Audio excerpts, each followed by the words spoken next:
This podcast is brought to you by Most Valuable Podcasts, leading the league in podcasting entertainment.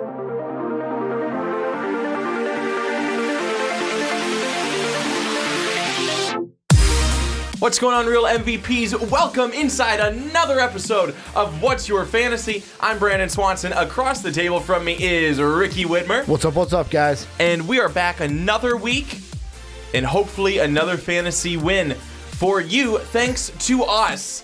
But because our team can't get it. Yeah, because clearly our team is not taking any of the fantasy advice that we're trying to give. Here, be better as we continue to be crappy. The thing is, we say things week in and week out, and then we don't follow our own advice. Like, we'll follow our own advice in our personal leagues, but when it comes to the MVP league, it's like all that knowledge just goes right out the window. It's gone. Absolutely gone. I blame it on you. I mean, it's hard when Madden's right there staring you in the face. It is. Well, I mean, we recorded it in my studio, which the PlayStation, the TV's right there, and it's like, ooh, there's Madden on that. I know. We can always play Madden. I know. I'd rather do that. Than draft the team we draft. Yeah, it was bad. It was bad. There's also too many people. People would ask, like, were Ricky and Brandon high? No, we were not high. We were just stupid. They ask that? No, but they would if they saw our team. Yeah, I mean, we drafted horribly. Oh, yes. Absolutely horrible. I thought I made a couple of good picks, though. Mm-hmm. You're like, well, you thought you did. You didn't. I thought I did too, but I guess we didn't. I guess we did not. But before we get started today, as always, if you want to help support this channel and all channels at MVP, head over to patreon.com/Most Valuable Podcast and become a patron today for just $1. That dollar can go a long way in helping support what we do here at MVP. Again, we would really appreciate your support. Thank you very much. And now, Ricky, I'm going to throw it over to you. As opposed to last week, I won't pretend to not know what's happening because you totally stole my thunder on that one and called me out. But that's okay. I forgot about it, clearly. But I'll throw it over to you knowing how we did this week and very surprised about the outcome. Well, we won. Very surprised about the outcome. I wanted that to sink in a little bit. Like the little silence of like, let that sink in that our team actually won a game. But we beat Team Baker's Brownies. But here's why we won, Brandon. It had nothing to do with our team. We had Brandon Bolden on the team, got 0. We got the Jets defense, got 6. That was actually one of our high scorers. That's bad. Danny Amendola had 2.9. Our highest scorer is our quarterback right now, Ryan Tannehill. He had 23 because Matt Ryan was on the bye. Here's who Baker's Brownies had. You ready for this? Jacoby Brissett, Dunzo. Todd Gurley, who was on a bye. Brandon Cooks, who was on a bye. Calvin Ridley, who was on a bye. Royce Freeman, who only got 1.2. His leading scorer was Brett Maher on Monday night, 14 points. That's the only reason we won. The only other person he could have put in, too, that would have helped him was he had Devin Singletary on the bench. But even with that, we still would have won 68.1 to 52.2. So, I mean, good thing for us, I guess. We got to win. We're 3-6 now, but it doesn't really matter in the end. We did have a shakeup in the playoff race, though, because Team Josh this week, let's see, I'm going to pull up his game from this week. It's loading. Team Josh beat the Peoria Dream Crushers 97.2 to 93.3. What would it be like to be in a close game like that, Brandon? The only wins we can get are against people that have stopped checking. But because Josh won, him and now Ass Interference and Philadelphia Redeem Team, who Demon King, I'll throw this out there for you. In the Patreon group chat, he said, does anyone want to trade him at quarterback? So if you have a quarterback you're looking to shop one, hit up Philadelphia Redeem Team. Demon King is looking for a quarterback. All of them are in a one-game tie. Team Josh has now moved into the playoff hunt. So the playoffs right now, if the season were to end today, would be the number 1 versus number 4 matchup of Top Cats versus Team Josh. And then the 2-3 matchup stays the same. The Atlin said as, oh, he changed it for me. So this is what he changed his team name to. You ready for this? Athen said as, and then parentheses, Athen. I think that he changed the name for me because each and every week I'm saying it Athen or Atlin. I'm putting an L in there. I didn't even realize that, Brian. You're supposed to correct me on these things. I'm putting an L in there. So Athen said as Athen is still going to play St. Louis Nico DeTaco. I'm an idiot, but we already knew that. I'll be honest. A lot of what you just said right there was very confusing to me, but that's okay. I'm going to explain it for you. Yes. So, Athen Salgado, he changed his team name to Athen. He kept that the same. So Athan. Athen. He changed his actual team name to said as Athen. Because I, the whole time, have been putting an L in there and nobody's corrected me. I've been saying Athlin. Well, so he's correcting me through changing his team name. This has got to be the greatest thing that has ever happened on the podcast. Well, I'll be honest with you is since I've never actually seen anything on there, I would have never known to correct you. Yeah, good point.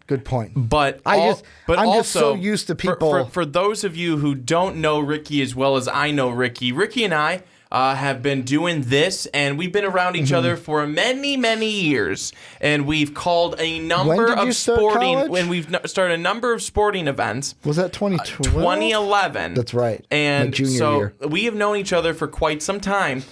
Ricky is infamous for making up names even when he has the roster in front of them, and he just goes, even when I tell him, Ricky, this is how you say it, he doesn't seem to care. Soapy, one of our patrons, has the best way to explain it, and this is how I've explained it, is I don't say the words wrong. I make the English language bend to my will. I like looking at it that way rather than just Ricky's an idiot and can't say words and names. I have to go with that one, though. I make the English language bend to my will. Because I am inevitable, Brandon. I am inevitable. Well, moving on from that, we are now moving to our first topic of the show, and it is going to. I think it's an interesting one because for the first time this season, we are going to be seeing Kareem Hunt, and we're looking at Kareem Hunt coming back this week against the Buffalo Bills. He's able to return, but here's the monkey wrench is that you have him coming back. He's an outstanding talent, but so is Nick Chubb. And obviously the Cleveland Browns are not doing well. They sit at 2-6. They're a bad team. They're not successful. Bad things are happening to the Cleveland Browns. Maybe Kareem Hunt coming into the offense gives them that spark. But Ricky, do you think he's ready? And 2, do you think he gets involved in the offense right away here in Week 10? And is he someone who's going to be viable, the most important question, in fantasy land? So I kind of want to answer your questions with a yes and no. Do I think that he's going to be serviceable Week 1? Yes. Would I play him this week? No. And I'm actually in a little conundrum in our league. And I'm glad you are. Well, that's why I said I am inevitable, because that's my team name in our keeper league, where I am 7-2 now. Yeah, 7-2. Luckiest team you could ever get right now, because I should be 9-0. I should be 9-0. No, yes. You should be about no. 4-5. No, let's get this straight. I shouldn't have, Alshon and Deshaun Jackson should have got me 2 points. That should have been a win right there. And then the other one, I lost by 0.5. I should have made a difference. Don't forget about the games that you won where you scored 60 points. But those were calculated moves by me. I put my team in the right places to be successful, and they just are getting the job done. So I should be 9-0. Well, beginner's luck. I should be 9-0. Luck. And you're saying that for them that don't know, It's my first time in the league as Brandon invites me in and I walk into 7-2. And he's in my division. But he's in my division where obviously I'm not doing as well. I'm 3-6 and it's very tough to swallow. But like I told you, normal Ricky teams are really good regular season. Oh, it's the playoffs and we had a bad game. So I probably won't win it all. But my conundrum this week is I've got I got to drop Deshaun Jackson. So I'm going to drop him. Should have done that weeks ago. Well, because I didn't know if he was going to come back, and I like the big playability of Deshaun Jackson when he's out there. But he's on the IR. He's not going to be one of my keepers, so I'm getting rid of him. This is all going to circle back to Kareem Hunt, by the way, I promise. But my wide receivers, I've got Sharks on the bye. Thank God. Alshon Jeffrey's on the bye. Brandon Cook, concussion protocol. So what I'm probably going to have to do is put Cooks on the IR, pick up a wide receiver so that I have two and play that wide receiver and Christian Kirk. And I may have to roll with Eckler, Hunt, and Ingram this week. That's how it circles back to Kareem Hunt. So to go back to my original, yes, I think he's going to be a viable option in this offense. But if I had the choice, I would not be playing him this week because I would play the safe approach. Now, I know every team's different. If your team sucks and you need a kickstarter, fucking put him in that lineup because there's a chance he could have a good game. But if you've got two running backs and you're like, I don't need to put him in, sit him out. There could be a chance that the Browns fuck it up because guess what? They are the Browns. And that could happen as well. And he doesn't have a good week. The thing I think this goes into question of is I know that the whole offensive system is in question. It was awesome watching Rex Ryan completely rip Freddie Kitchens on Get Up earlier this week. And as he said, absolutely loving that they are struggling the way they are. But the thing that I look at is who's the first one Baker's looking to? Not OBJ. He's looking to the running back out of the flat. Who's a running back that's really good with his hands and can catch the ball out of the backfield? Kareem Hunt. So that's why I feel like there's a chance for him to be viable in this offense. The other question is, are they going to split between him and Chubb? Is he going to take most of the carries? Is Chubb going to take most of the carries? Because it comes down to the argument now, and Dave and Sean had this the last time we did the fast break. They kind of argued about this when we were off the air and the mics were not on. It's like Sean said, Sean's like, I'd go with Nick Chubb. He's the better running back. And Dave's like, are you fucking kidding me? No, Kareem Hunt is the better running back. So it creates a little quandary with this team of who's the one that gets most of the snaps, or is it going to be a true running back by committee? And they split them. They split the touches, basically. This is why I thought it was really interesting that Cleveland went and got Kareem Hunt, because Cleveland, as opposed to the time when they had Nick Chubb and Duke Johnson, they had a number one running back in Nick Chubb, and they had a clear number two, number three running back in Duke Johnson. And I'm talking in fantasy, like an RB1, RB2 type of deal there. They're both RB1s. Yeah. And how is that going to work? I did not understand it. I mean, you want to try and stockpile talent. I get that. But it's just, I thought it was an interesting move. I'm surprised another team that was a little bit more needy at that position didn't go and get him. But this is where it's like, okay, great, we've got him now. But we already were doing a really poor job, and I'm sure Cleveland didn't expect that they'd be doing this poor of a job in feeding all the mouths. I mean, OBJ, if he came out right now and said, you are not feeding me enough, the guy actually has a legitimate complaint there. They're not.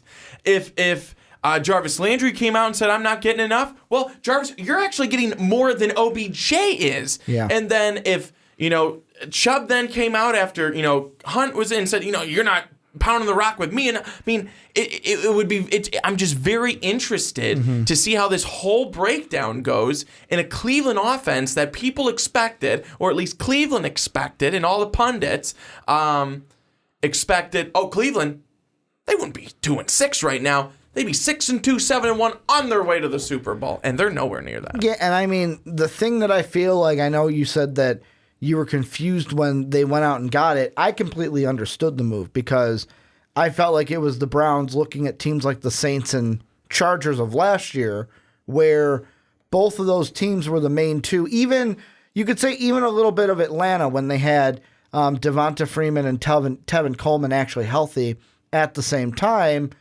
You saw these teams, especially the Saints, speedy back, power back. Same thing with the Chargers. Power back or your 3-down back, speedy back who's more of a pass catcher. And both of those situations are different, where Alvin Kamara was the main number one guy in New Orleans because he was the better running back, where Mark Ingram was that change of pace, bruise it up the middle, I'm going to be the power runner. Whereas in the Chargers, it's more Melvin Gordon fits the Mark Ingram role, and Austin Eckler fits the Alvin Kamara role, because Austin Eckler, to me, is the speedier of the back, and they used him more in pass-catching situations. I thought the Browns were going to do the same thing when Kareem Hunt got back. We'll have to wait and see this week. But I think the bigger question is not whether or not Kareem Hunt will be able to do it. It's, do you trust Freddie Kitchens and this offense? Do you trust his decision-making? Because I was even thinking about it today after watching that segment from Monday on Get Up. And I'm like, do the Browns do it again? Do they chud a coach yet again? Think about, I think it's Chudzinski. We just say getting chudded here at MVP, which means that you get fired after 1 year, because they did that to their head coach. 1 year, he's gone.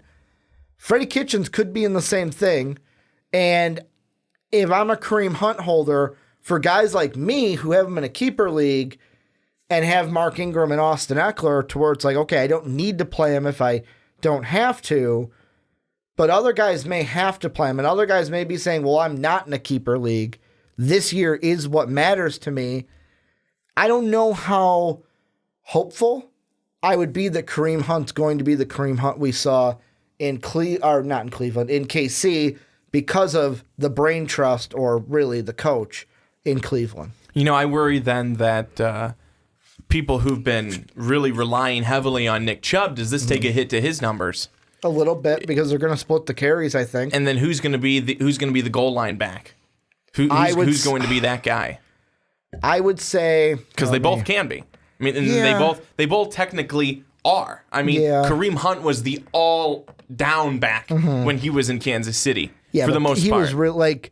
He was really the rest of the running backs that they had in KC, to me, weren't really running backs. They were more offensive weapons. No, you're right. You're right, but still, I mean, he was being so he can obviously be a goal line back. Exactly. Let's see. How many touchdowns did Kareem Hunt have on the ground? He had 7 last year. In case, 8 and 7 his last 2 years. Where if we go to Nick Chubb, this year he's got 8 and 6. So it's literally right down, like almost the exact same for both of these guys, to where that's the question. I don't know. Like, if I'm a Nick Chubb fan or Nick Chubb owner right now, I'm nervous because like, it's not the yardage that I think has anything to suffer.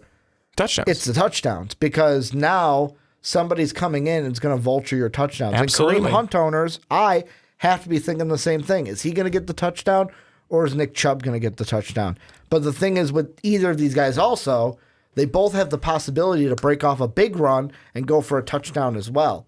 So it's like, you really don't know who to play, but at the same time, I feel like if you have either of them, you're almost like, well, I feel stupid for not playing them, depending on who you have. And then here in this first week, will he be used in the way that Melvin Gordon was when it was Melvin Gordon in his first game back? He was barely used. Is he in shape too? Like we saw with, it wasn't Le'Veon, but we've seen it with so many running backs where they either hold out, or not even running backs, just players in general.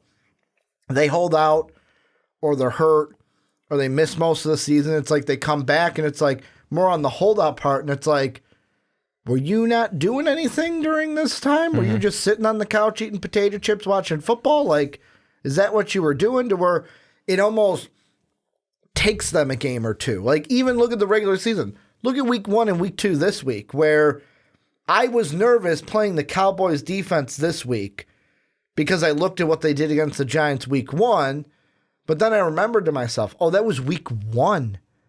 It takes these players, because nobody plays the preseason anymore, takes them a week or two to get kind of in that shape, to get acclimated to an actual regular season game.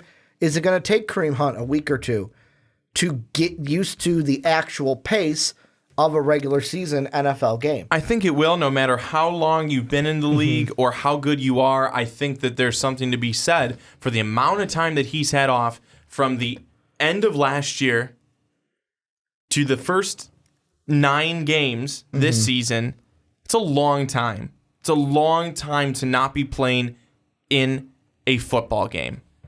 So I think I'm not saying that he's going to come out if they are going to be playing him this week. I'm not saying he's going to come out and lay an egg when he's out there, but I'm also not saying he's going to be setting the world on fire in his first game back. Yeah, and that's just also because he's not the only guy there. When we also talk about how Nick Chubb is there as well. And it's interesting, too, because, like, you look at their schedule and they could have some prime matchups in prime opportunities, depending on when your team's playoffs come in, to where the next 2 are interesting, but they're both regular season games. In fantasy, Buffalo will be interesting, tough defense. Pittsburgh on a short week 2. They're playing Sunday against Buffalo. That next Thursday, boom, they're playing at home against the Pittsburgh Steelers. Short week. Of course, Pittsburgh and Cleveland are going to play each other tough. But from week 12 to week 15, even week 17, because I know some leagues go into week 17. I want to say most weeks the championship it ends week 15, right? 16. 15, 16. If it ends 16, 16 is the most interesting because they play Baltimore, which is a tough defense. But from 12 to 15, you've got Miami, you've got at Pittsburgh, you've got Cincinnati, and you got at Arizona. There are some prime games where Cleveland should, on paper, win those games.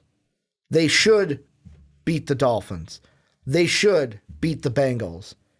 They should beat the Cardinals. And I know another thing that plays into it is by that time, are the Bengals, are the Dolphins, are they tanking? Are they saying, hey, you know what? We're sitting the starters because we want that number 1 pick. If the Dolphins were trying to tank, they really struggled this past weekend because they won. Ryan Fitzmagic, like 3 touchdowns in that game. I went, holy shit. It's because the Jets are just that bad, and the Cowboys should be ashamed of themselves. I started Darnold, too, and I'm so happy I won. It's bad when Darnold has a bad game and he still did better than Phillip Rivers. Yeah. So it was a win for starting him anyways. Phillip had a bad game, even though the Chargers did not, thank goodness for that. Yeah. Well, Rick, any other thoughts on Kareem Hunt? No, it's just going to be interesting going forward, and I hope he does well this weekend because I'm probably going to have to play him against you. And I sure hope he does not. Brandon's like, I hope he doesn't see the field. I hope he doesn't. Don't get him acclimated. Yeah, no, just wait another week, I think. He needs 1 more week. But, Ricky, moving to our next topic, and this is an interesting one as well. It's dealing with a guy who was just released from IR, signed with a new team, and that's Josh Gordon. Josh Gordon is signed with the Seattle Seahawks, and could you have landed in a better situation if you're a wide receiver? You've got Russell Wilson, one of the best quarterbacks in the league. A lot of people have started to talk about him as a true MVP candidate. He's going to win MVP this year. Over 2,500 yards right now through the air, 22 touchdowns to just 1 interception. He makes all the wide receivers around him amazing. Tyler Lockett on other teams, I'm sorry, love Tyler Lockett, but he's not Tyler Lockett that he is now on other teams. He just wouldn't be. He's a great athlete, great player, but he wouldn't be as good as he is without Russell Wilson. I truly believe that. You look at DK Metcalf, man, he has really come out of his shell and showed people what I think a lot of people believed he would be when he got drafted and when it was leading up to the draft. He's been really outstanding. This is a good situation in my mind for Josh Gordon with a great quarterback who will certainly get him involved, who will feed him the football. I think we're looking at a situation here where Josh Gordon is going to definitely find some success with his new team, the Seattle Seahawks. I'm on the other side. I'm not optimistic about this. And the reason why is how many times, and Sean even brought this up when we were talking, I can't remember if it was Superfans or it was either Superfans, the Fast Break, or the PTP, because we did 3 podcasts on Saturday. He mentioned how you always get this syndrome with the Patriots. Like, for example, N'Keal Harry. Oh, N'Keal Harry, he's got Tom Brady. He's going to look real good. Oh, Philip Dorsett, he's got Tom Brady. He's going to look real good.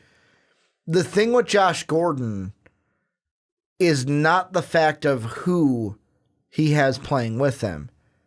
It's Josh Gordon. Like, this is a situation that is vastly different to the Kareem Hunt situation. It's not about, to me, getting acclimated to getting back into football. He's dealing with substance abuse. He's dealing with demons that are way bigger than the game of football. Like, I'm looking at there's an article on SeattleTimes.com where it blows my mind. I got to find it. This was 2017, this quote, but he did an interview with Uninterrupted, which is the media company founded by LeBron James. And he said that a coach at Baylor, which, first off, Baylor, terrible, I shouldn't say that. Matt Rule's trying to turn it around. But Baylor, we know their history with Art Briles, not a good one. You and I have talked about it in the past. That a coach at Baylor helped him cheat drug tests by taking bottles of detox. And my big question with Josh Gordon that plays into fantasy is he going to be able to conquer these demons to actually play football for the Seahawks? Because I'm not expecting him to play football until I actually kind of see it, because we thought he was going to do it with, I remember it started with Hard Knocks when the Browns had him last year. And you saw all good things. Like, Dorsey's like, I got a text from Josh, got a call from Josh, doing really well. Can't wait to get him back on the team. They move on from him. Patriots bring him in. And I know that in, 2017, I want to say, he did play some games with the Patriots. Didn't do great. In 17 games with the Patriots, he had 60 catches for 1,000 yards and 4 touchdowns, which you're saying is good numbers. But is he, how many games is he going to play? Is he going to get out on the field for the Seahawks? That is my question. Because with Josh Gordon, he's dealing with something bigger than the game of football. So, sure, but I think we have to get over that at some point. And there's an article in the Seattle Times titled, "With the Seahawks, Josh Gordon gets another second chance. Will this time be different?" That's the article I'm looking at. And Dwayne Brown says, he's quoted, "You look at the history of the organization, you always have different personalities, and the locker room always stays intact. Guys thrive here, and I think he'll be no exception. We were all very excited when we saw the news. So when he gets here, we'll embrace him. We'll be here for him in whatever capacity we need to be. But I expect nothing but the best from him." So I understand. I want to interject really quick. I go ahead. What's from that quote? Then what's that to mean? The Patriots, they're a locker room where it's like they're the Bill Belichick system. If anyone can get it out of the player and get the player to play well and not deal with this, it's the Bill Belichick locker room. And he played 17 games and played good in those 17 games, but he only played 17 games. How, yes, I know that Dwayne Brown said that the Seattle locker room is good, but is it a better locker room than the Patriot locker room? That's the thing I look at with this. And when you were bringing up those comments, I just thought, but he just came from the Patriots, which it's not a bad locker room. Cleveland is a different story, though. But I guess here's my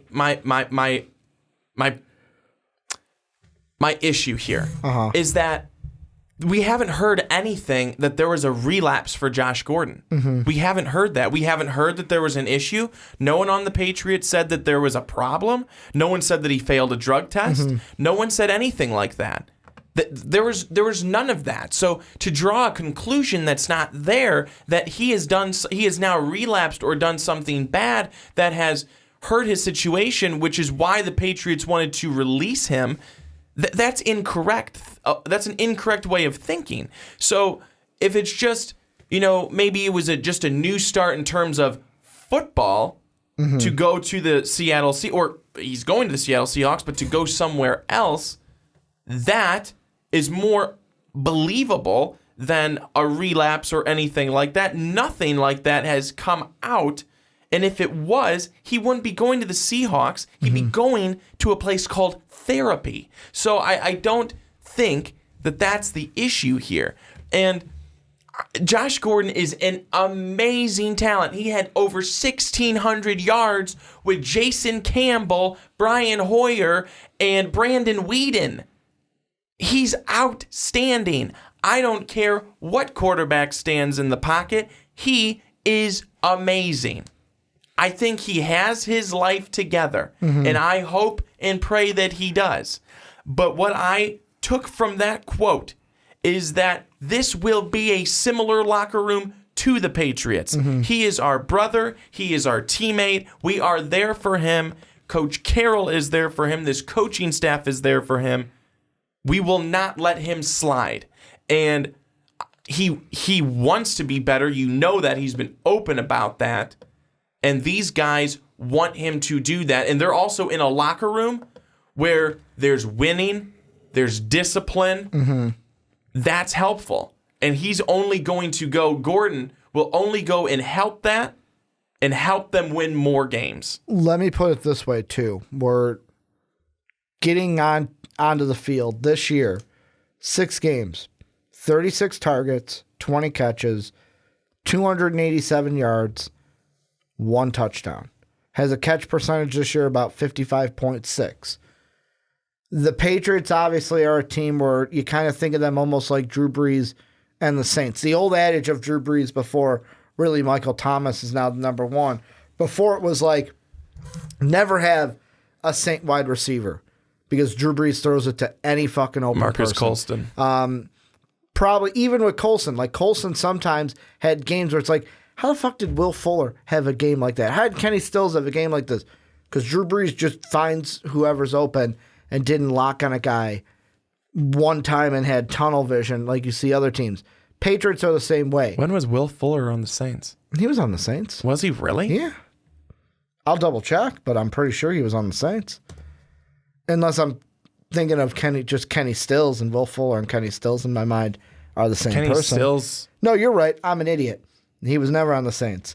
I'm probably thinking Kenny Stills and who am I thinking Ginn? then? No, not Ted Ginn. I'll look it up who I'm thinking about. But like Kenny Stills is one of the guys. Like there'd be games he'd go off and it's like, how the hell did he get more points than Marquise Colston? Patriots are the same way. Julian Edelman is their number one, but Tom Brady will find whoever's open. They don't just have like one guy where it's like, hey, we're going to go to this guy every time. Julian's the number one. They don't have Gronk anymore either, which kind of complements things and spreads it out.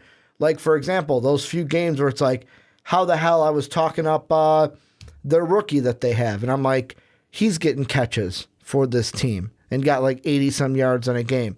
So with Josh Gordon stepping in, who's to say he's going to get most of the targets when you've got Tyler Lockett? I never said he's getting most of the targets. No, I didn't say you were. I'm just saying in general, where if you're a fantasy owner that has Josh Gordon, where are you thinking, and I'm not saying this like a combative, I'm just saying in general, it's not like in my mind it's just going to be, well, Josh Gordon's the number one. He's who I go to.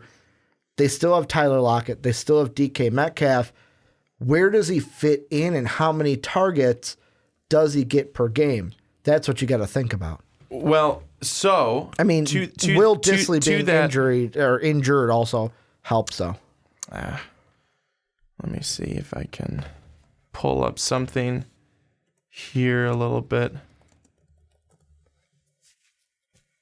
Game by game as opposed to a full thing. So, where are we at here?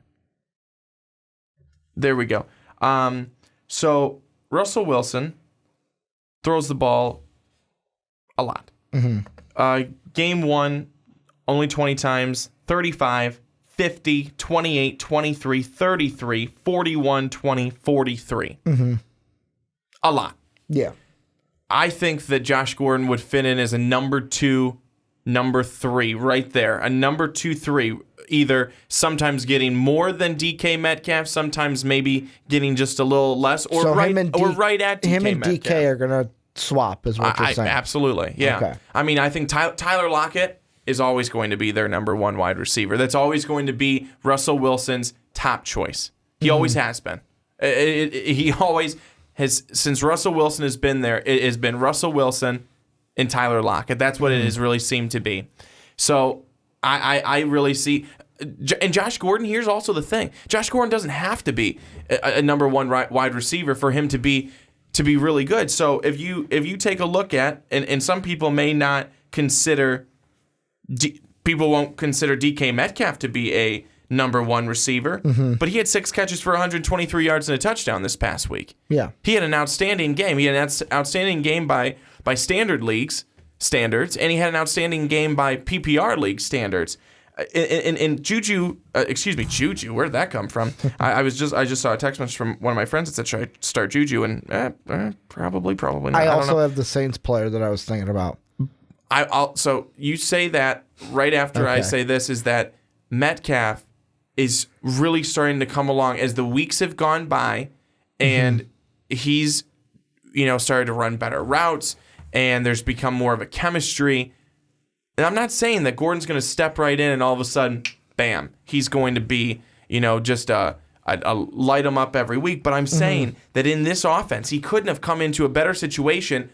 If you're leaving the Patriots, you couldn't have gone into a better situation to be a wide receiver. And the question is, and this is the thing, like, do I hope the best for Josh Gordon? Yes. But the question you asked me at the very beginning was not about Josh Gordon, basically. Like, the question wasn't about Josh Gordon and him and, like, this and that and, like, the whole feeling part of it. It's the fantasy outlook. How's he going to do fantasy-wise? And the thing that I look at, we've now had 3 teams. 2 teams. This is the third one. If I'm a fantasy owner of Josh Gordon, if he's there in free agency, I'm not going to bother with it. I'm not bothering with it this year. Keeper league, maybe. Maybe you take a stab in a keeper league if he's there in free agency. In a keeper league also, you see how he dual-sided. You see how he does this year. Maybe you can shop him for next year if he's still a Seahawk for next year.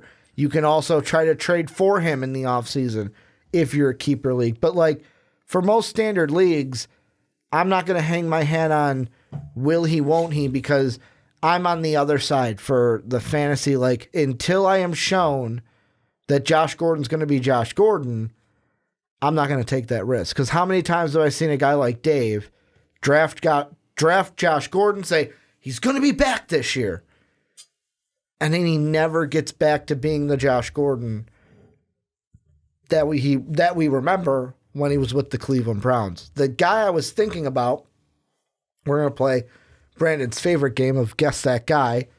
He played from 2006 to 2015. Was a Saint from 06 to about 2013. Then he went to Pittsburgh for a year and then Detroit for a year.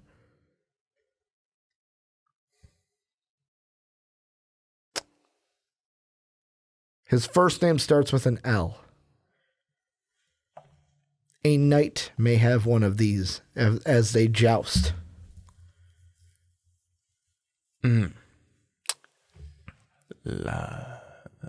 His last name starts with an M, and if you wanted more soup, you would say, "Please, sir, I want some."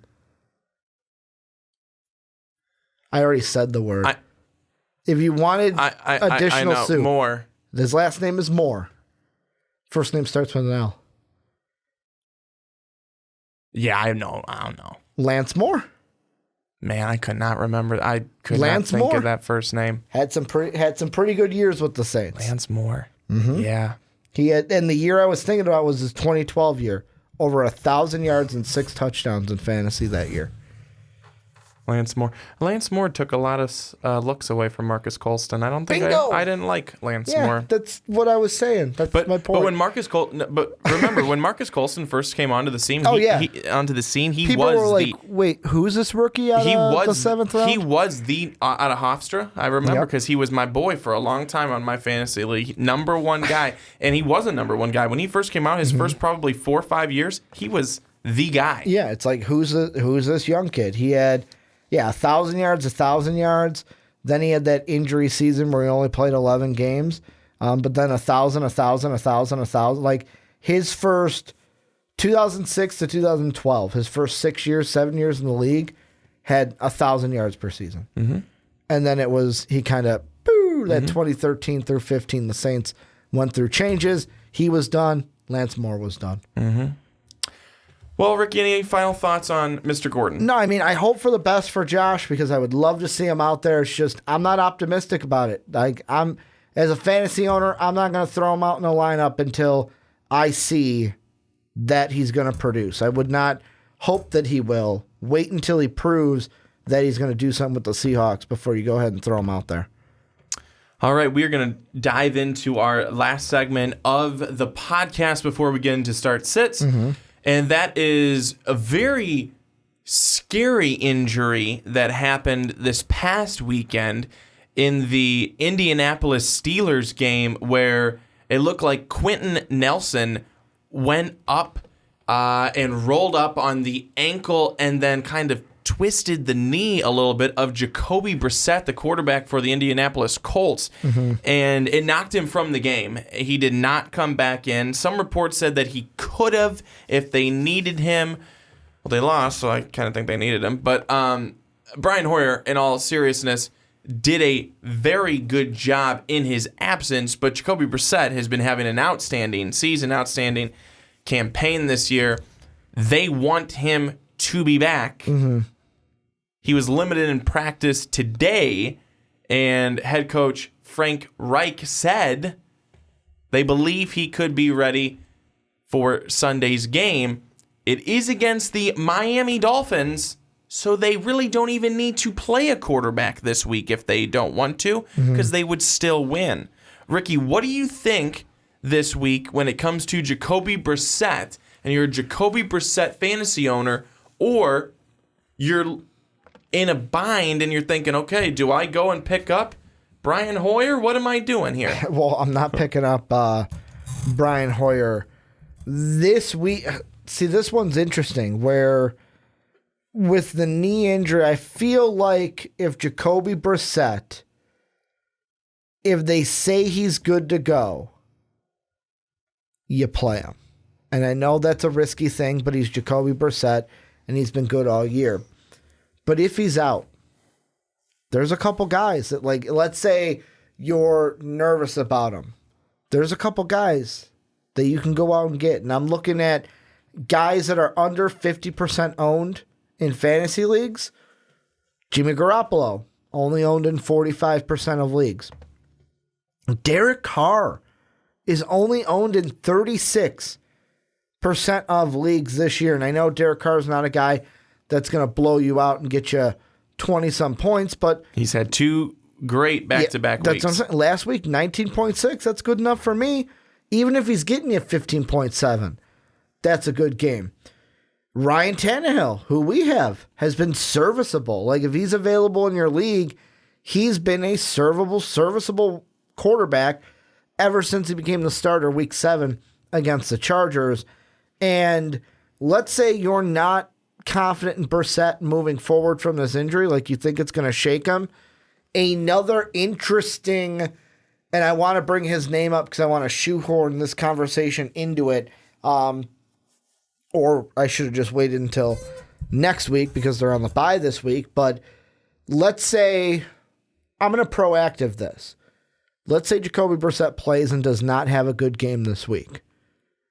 Do you think about going out and getting Nick Foles, who will be back and the starter after this week, and he's only owned in 7% of leagues because most people, including us, dropped him after he got injured? Yeah, I would probably consider him because head coach Doug Marrone for Jacksonville seemed pretty confident that he was going with Nick Foles. Yeah, he's their starter. Mm-hmm. I'm rolling with him. And it makes sense. I mean, you have a lot of money can I say it? Locked in, knocked in, whatever. I thought you were going to say you got a lot of money knocked up. Part of me was thinking I was heading there too, but I didn't understand the reason. But you have a lot of money that you're paying to Nick Foles for him to sit on the bench potentially. You can't have that happen. Well, you're thinking knocked up when you have a kid. It's a lot of money for that kid. You got to buy diapers, you got to buy formula, you got to buy this, you got to buy that. It's a lot of money. It's kind of like that contract. That's where your mind was probably thinking. Oh, yeah, duh. But I mean, there's even for this week, there's options out there. Jimmy Garoppolo, Derek Carr, and here's the question I will ask you. Daniel Jones. And I'm only throwing names out because maybe Jimmy Garoppolo is the guy not available in your league. Like our big league for the What's Your Fantasy team, none of these guys are available. They're all on teams. But, I mean, do you go with a Daniel Jones who, this week had a bad week, but's playing the Jets this week and against Detroit had a 28-point game? Against Tampa, I know he hasn't put up 34 points since that game, but against the Jets, who've kind of been struggling, do you go and play Daniel Jones? No. He turns the ball over too much. Too much. Yeah. He's had a turnover in every freaking game. Either a fumble or an interception. Even that 28-point game, he had one fumble. In the 34-point game, he had 2 fumbles. So, yeah, good point. He turns the ball over too much. But in a league like ours, our keeper league, that's not going to penalize you. Yep. So it all depends on what league you're in, too. It definitely does. I think Nick Foles is a good bet. We know what he was able to do when he was with Philly. Yeah. He's a quality quarterback. He was doing well in his first game against Kansas City way back in week 1, which feels like forever ago. Mm-hmm. But before his injury, I would definitely look to him, and probably a lot of people are not. Mm-hmm. No, it is. And I mean, it's just one thing where there are quarterbacks available. You don't have to trade for one. If Brissett doesn't play, go out and grab one of them. If not, I think if Brissett is playing, you go ahead and roll with him. And then if he does bad, then you think about replacing him moving forward. Because the thing is, we don't know if he's going to be limited from that knee injury, even if he does play. Exactly. And I really don't know. I mean, everything. And you don't want to be the goof that sits him and then he goes off for like 34 points. You don't want to be a goof. But I think that's a good point is because Frank Reich's been saying, this doesn't seem to be too serious. We'll monitor it, but I think he's going to be okay. This is very, very positive. I think Brissett plays this weekend. Yeah, no, I do too. I think that this will be one of those where it's like he'll do fine and you won't have to look for a replacement in the quarterback department. Absolutely. I agree. Completely agree. Ricky, it's time for starts and sits. We're going with starts first. Yes, I guess right. Yay! Good. All right. Are you ready for this, Brandon? I am ready. So, just to set it up, because some of our listeners may know, but I know you do not. In NXT, which is WWE, one of their brands. Oh, my favorite. They have a stable of wrestlers called the Undisputed Era, and their theme song starts with "Shock the System." I'm shocking the system right here. You ready for this? Must start this week. Jameis Winston. Oh my! Do you ever think you'd hear those words out of Ricky Widmer's mouth? Are you okay? He's playing the Cardinals. Like, here's the hypocrisy, though. Here's the hypocrisy. You ready for the hypocrisy? Sure. So, in my MVP league, the one where it's Sean, Dave, and I, like Mark's in the league, and our buddies that we used to know. We used to know. Well, that, we know him, but we're not in college anymore. Let's put it this way. Oh, fuck. Did I not get my quarterback? Today's Wednesday, right? Yep. I didn't get my quarterback, I don't think. Shoot. I got to look it up. Oh, I did get my quarterback. Never mind. I panicked for no reason. But I need a quarterback, basically, because Deshaun Watson's on the bye. Did I go ahead and pick up Jameis Winston, who's available in our league? No, I picked up Ryan Tannehill because I'm saying start Jameis Winston, but I myself can't start Jameis Winston. No, because it's against your morals. It's against my it's against every fiber of my being. And then if he wins me a game, fuck it, I'm going to pick up Jameis Winston. I'm going to do it. I'm rolling with it. I'm going to roll with it. I'm going to play Jameis. Because I was going to play Ryan Tannehill because I'm like, oh, then I can just root for one guy. He's our quarterback. He can be my quarterback. Screw it. I'm going to do it. If I'm saying it on the podcast, he's a must start. I'm going to put my money where my mouth is, and I'm going to start him this week in fantasy, see how he does. So Jameis Winston. He's going to get -2. Don't fuck up this week. He's going to get -2. I'm finally backing you.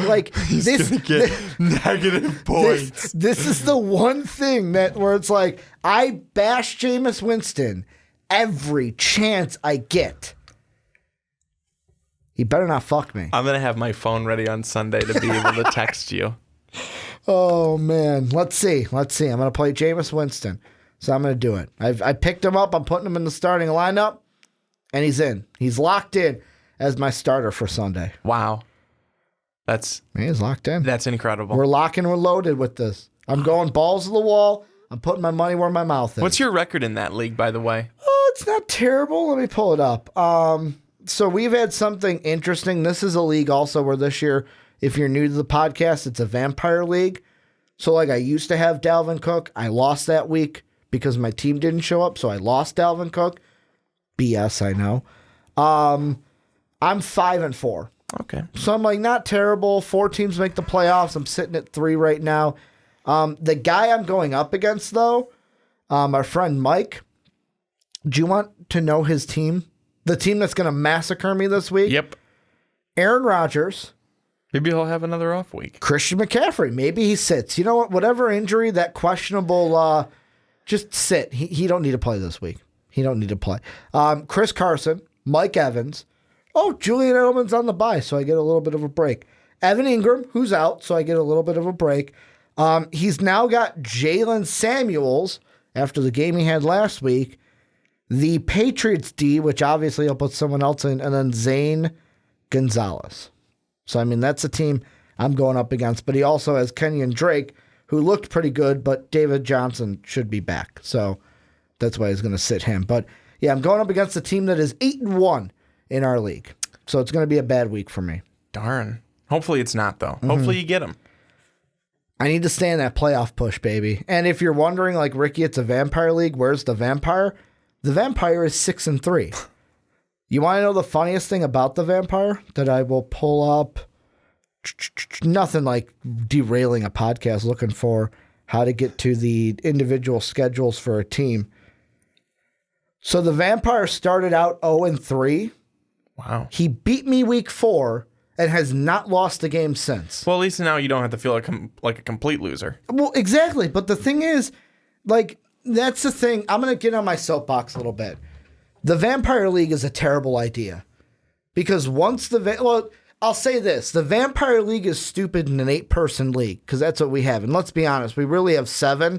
Because one of the team is Mark's wife. Which I don't think she checks all the time. So that's me throwing Vicky under the bus. But I'm sure she watches. Yeah, every podcast. That's where she got to get her fantasy update, her fantasy news. Not if she's not playing. No, not if she's playing Adam Thielen when he's hurt. But in an 8-person league, it's stupid because the team that you get left with in draft is good enough to win. And then the thing that I hate about it is the week I told you I lost. Let me pull that week up really quick. So this was my team that week. You ready? Deshaun Watson, 11 points. Dalvin Cook, 12 points. Cooper Kupp, 18. Jordan Sly, 13. You're doing great, Ricky. But then it fell off the rails. Marlon Mack had 3. Michael Thomas, okay, 9's okay. Keenan Allen only had 4. Greg Olsen had 0. Minnesota's defense had 4. His team, Austin Eckler goes for 24. Lamar Jackson goes for 23. Galladay went for 18. Houston's defense went for 12.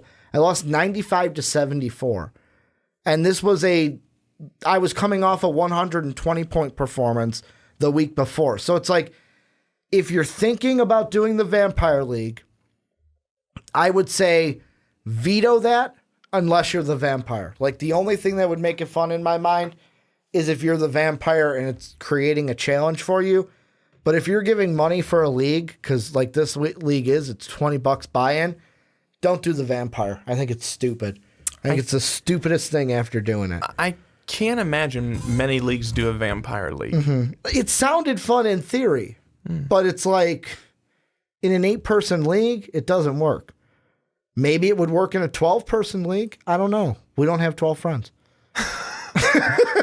Such a bummer when you don't have 12. We had to struggle to get 8. Like, the only reason why Mark's wife is in it is because we couldn't find another person. That's really the only reason. So, I mean, and we had to beg and plead one of Mark's friends who was in his wedding to take a team as well. So, really, we should be at 6. And we've had a 6-team league before. That's pathetic. Only 6 friends. Yeah, it's pathetic. Gotta get out more. But anyways, so to get back on the rails, if that's even possible. Yeah, starting Jameis Winston. That's who I'm starting. My start, and it's a lock, Marlon Mack. He's going against the Dolphins. Thank you. Please, God Almighty. Got Ricky, him on my team. I need Marlon Mack to shred your team the way that Mark Ingram shredded me when I played you the first time for 31 points. How about this? How about, gentlemen's duel? They both go for 34. That means it's a wash for us, and I get to beat Mike. So, I mean, it's all good. It's all gravy. It all works in the end. Oh, sure. Yeah, for you. For you. But Marlon Mack is my first start of the week. Definitely a lock. Ricky, your second start. I'm going to go with Keenan Allen. And the reason why is I think he bounces back this week, not only because he's on my fantasy team, but he's going up against the Oakland Raiders, who are generous to giving up points to the wide receivers. Last week, they let Detroit get 41.4 combined points from the wide receiver position against them. Here's the one question I want to ask you, though. Going back to that Tampa-Arizona game, can Christian Kirk or Andy Isabella or Larry Fitzgerald get anything going against a Buccaneer team that gave up 50? They gave up 50 points to the Seahawks receivers last week. But, I mean, they're not Deshaun Watson. Russell Wilson went off. But they're a team like New Orleans even had 39. The Rams had 43. The Giant wide receivers had 29.4. Could we see a good game out of the Cardinal wide receivers going up against a bad Tampa Bay defense and a bad Tampa Bay secondary? That should probably be one of the highest over-unders this week in terms of the points. And I think that Kyler Murray and that entire offense is going to have a good week. In our team, do we roll the dice and pick up Andy Isabella? Probably not. Just to see how he does? We could see how he does without him. I mean, he had 14 points last week, but he had one catch for 88 yards and a touchdown. Yeah, I'm going to say no. I'm still going to pick him up. I won't start him, but I'll pick him up. Okay. It's not like we need fucking Dawson Knox, right? So, who did you go with then for your second start? Did you go with anybody? Keenan Allen. Keenan Allen. Oh, yeah, and then you started talking about the other ones. Okay. I had to ask you a question. So, yeah, I'll drop Dawson Knox. We'll pick up Andy Isabella. So, I'm going to go with a dual running back for my starts. And my other one's going to be Derrick Henry, going up against the Kansas City Chiefs defense. Derrick Henry has had himself a very, very nice season. A lot of people were wondering coming into the year, okay, Derrick Henry ended the season really well, but gosh, is he going to fall back and have a number of games where he has 19 carries for 36 yards and no touchdowns? Well, that really has not been the case this year. He's had a number of really good games. He's even gotten involved a little bit more in the passing game. So I think that Derrick Henry against Kansas City's defense, we have seen that Kansas City's defense against the run has been not good. Lately, the last couple of games, they did a really nice job against Denver, and they held down Dalvin Cook enough in that game against the Minnesota Vikings. I would still dial up Derrick Henry, though, against Kansas City. Yeah, the one thing I'm going to look at is, so this isn't going to be a for sure sit, but, we haven't gone into sits yet. Never mind. I don't have any more starts, Brandon. I was getting ready to go right into sits. We're into sits. I just sat down, so we're into sits. Here's the thing that I want to do. It's not a for sure sit. It's more of like a what should we expect from running backs? Because David Johnson going up against Tampa Bay, they are the third toughest defense fantasy-wise against running backs. You also have Chris Carson going up against the fourth toughest defense in the 49ers. Ezekiel Elliott gets Minnesota. They're the fifth toughest defense against the run. You've got Joe Mixon going up against the 10th. Dallas is even the 12th, which is Dalvin Cook. Could we see a week where some of the top running backs get held in check because of how good the opposing defenses are against the run? No. So you don't think at all like a Minnesota could limit Ezekiel Elliott, a Cowboy defense could limit. I'm saying limit, where it's like, it's not like they're getting 5, but it's like if Dalvin Cook gets 11 points, you're like, oh, he got double digits, but that's not a Dalvin Cook game. You know what I'm saying? Like, could we see a lot of those games? So you're saying under 100 yards? Yeah, well, yeah, or keeping them out of the end zone, too. That could also work. We could, but at the same time, I think that we've also, seen a lot of these things. Oh, man, this defense, they're really a good run defense. And all of a sudden, they give up 100 yards and a touchdown to the main guy. So could they limit him? Maybe, but the way that I always look at it, when it comes into it, these good players, the Ezekiel Elliott's, the Dalvin Cooks, I always say they're going to get theirs. They're going to get theirs. I mean, Zeke only had 13.9 last week. His lowest was the Saints, which was just a bizarre game. None of the offenses could get going in that one. He had 10.5 against the Saints in week 4. So that was his lowest game. That's not bad. No, but that's what I'm saying. Like, instead of, I'll use Zeke as the example. Instead of seeing his 20-point game, even his 15-point game, 18, do we see a 10, 11, 12 game from Zeke, game from Dalvin Cook, game from David Johnson, because they're going up against these tougher defenses? So if we're talking from a standard league where there's no PPR or anything like that, 10, 11, 12 is not bad. Okay. And not in my opinion. Maybe, would I want to get 20 points or plus out of them?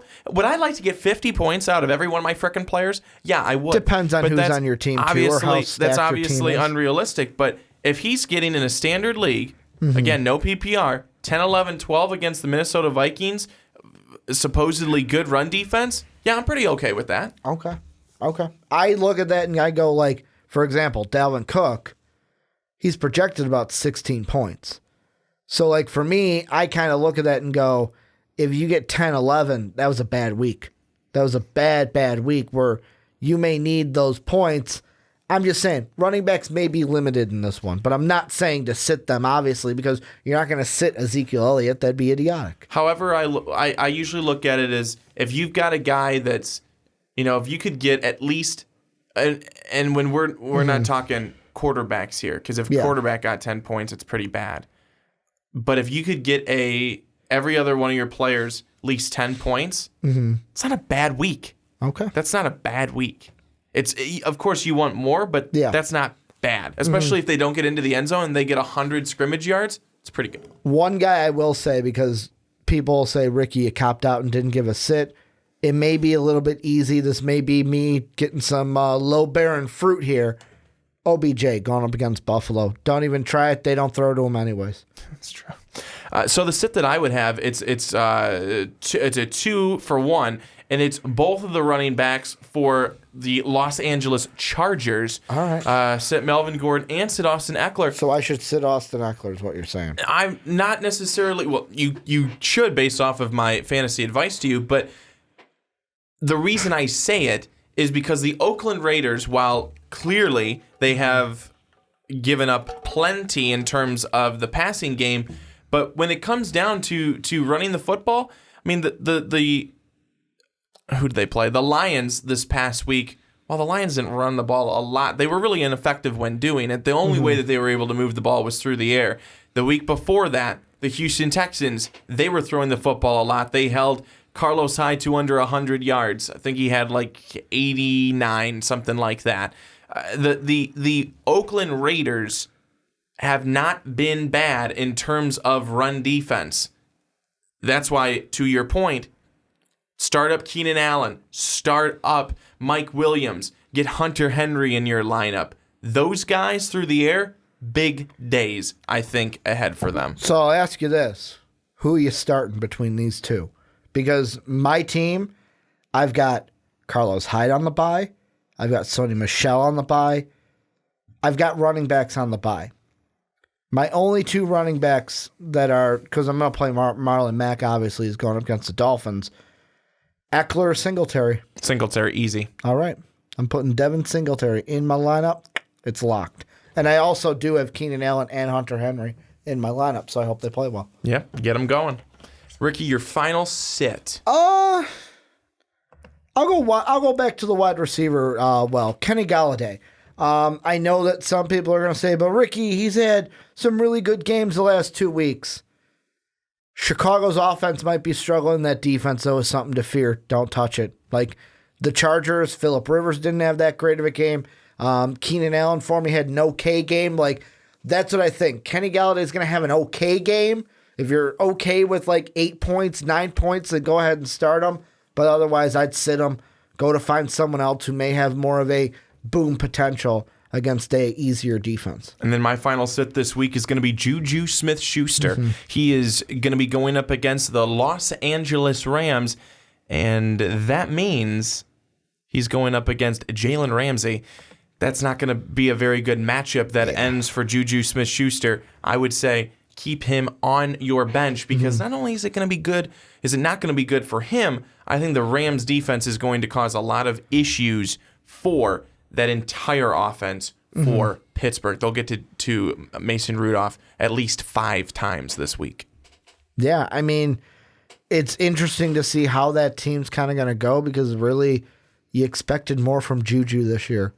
And it just hasn't been the Juju. Well, this is actually an interesting matchup of teams that you've expected more from both sides, right? Yeah. I mean, you're looking at Pittsburgh. They sit now at 4-4, which is respectable enough. Yeah. But they were expected that they'd maybe lose some. I mean, they were losing Antonio Brown. They were losing Le'Veon Bell. But Big Ben gets injured. But Big Ben's still there, but yet he has the injury out for the season. I mean, they're scrounging around trying to find the pieces. And now that James Conner's out and they're going to Jalen Samuel and Trey Edmonds and everything like that. I mean, there's more expectations there there were many more for the Steelers. And then you look on the other side for the Los Angeles Rams.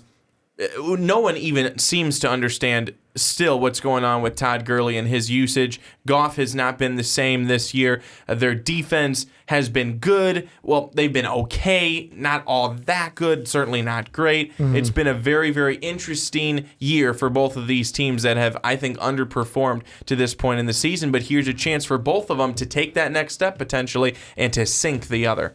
Yep. Ricky, any final thoughts before we wrap it up for today? Good luck this week, Brandon, but as Thanos said, I am inevitable. Good luck this week to you, Ricky, and as I said, piss off. So no, you're supposed to say, as Iron Man said, I am Iron Man, and then snap your finger. No, I know. I actually just watched that movie again this past weekend. It was... Did you hear what Disney Plus said about it? Nope. It's going to be live day 1 on Disney Plus. Good. So you can watch Endgame on November 12th. So when it drops. Did I tell you that I already signed up for it? Yes, you did. And then I told you told me on the phone. Yep, that's and right. I told you that, and this is for anyone out there, if you're looking for the bundle, Johnny told me this information, you can't pre-order the bundle. So if you want Hulu and ESPN Plus for your Disney Plus, you have to wait until November 12th to do so. That's what I'm waiting for. $6.99 sounds fine to me. I already pay for Hulu. Why pay for both of them? Exactly. So I'll just wait. Exactly. Very true. Very true. But I'm very excited for that. November 12th, folks. Go get your Disney Plus. I wanted to take off work. I know, but you're not. No, and plus I found out I'm off for Veterans Day, so it'd look bad taking off the day after Veterans Day. That's just a pippy move. You needed 2 days to celebrate those veterans. Hey, I'd have my 2 worst days out of the week. That's great. Well, thank you again, everybody, for coming in today and letting us share our fantasy news, knowledge, and opinions with you. We thank you for coming back each and every week. We love doing this. We hope that you do as well. Again, make sure you head over to patreon.com/Most Valuable Podcast. Become a patron today for just $1 a month. You can help support this podcast and all podcasts on MVP. We would love that very, very much. Again, thank you so much for watching and listening. Have a great rest of your week. Have a wonderful weekend and enjoy week 10 in the NFL. So long, everybody.